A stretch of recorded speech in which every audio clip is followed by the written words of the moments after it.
আমাদের এখানে ক্লাস করার মতো সুযোগ সুবিধা নাই। পানি ওখানে ওঠে, পানির জন্য স্কুলে আসা যায় না। সেগুলাতে যাতে সরকার একটু আশু দৃষ্টি দেয় এবং তারা যাতে একটা দ্রুত কার্যকরী পদক্ষেপ নেয়, যাতে আমরা এই বন্যা থেকে মুক্তি পাই এবং ছেলেমেয়েদের পড়াশোনায় যাতে একটু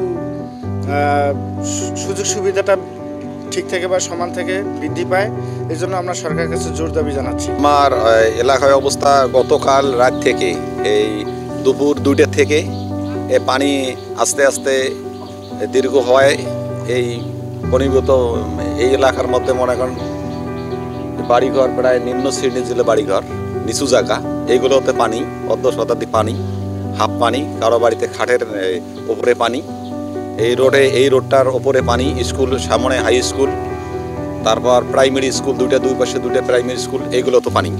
নদী খনন হলে আমাদের এই অতর এলাকাটা ভালো হবে ইনশাল্লাহ। শিয়া বাটার ও ভিটামিন ই সমৃদ্ধ লিলি হালাল বিউটি সোপ, তারুণ্যময় উজ্জ্বল ত্বকের জন্য। হ্যাঁ, পানি আইত বাসছে, আইত দিয়ে পানি বাসছে।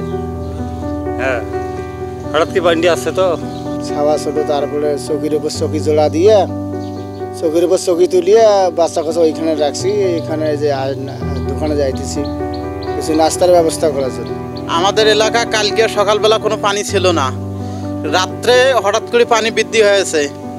আমাদের গরু ছাগল হাঁস মুরগি বাড়ি ঘরে সব জায়গায় পানি। এখন পাকশাক করি খাওয়ার সমস্যা। এখন সে সমস্যা বড় কথা নয়, প্রধান কথা হচ্ছে আমাদের নদী খনন হইলে আমাদের এত পানি হইতো না, রাস্তাঘাটে পানি হবে না। নদী খনন হলে নদী পানি, সব পানি নদী যাবে।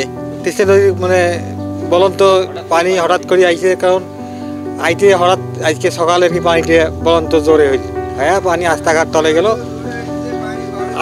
তলে গেল, গরু ছাগল ধরি অসুবিধে।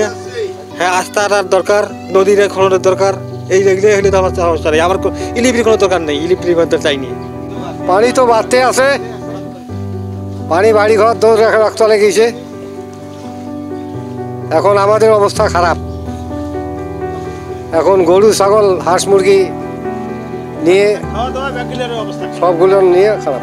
পানি তো মানে বাড়ি ঘর তো চলে গেছে, আন্দামান্না করা যায় না। মনে করো ওই আস্থার উপর দাঁড়িয়ে থাকি।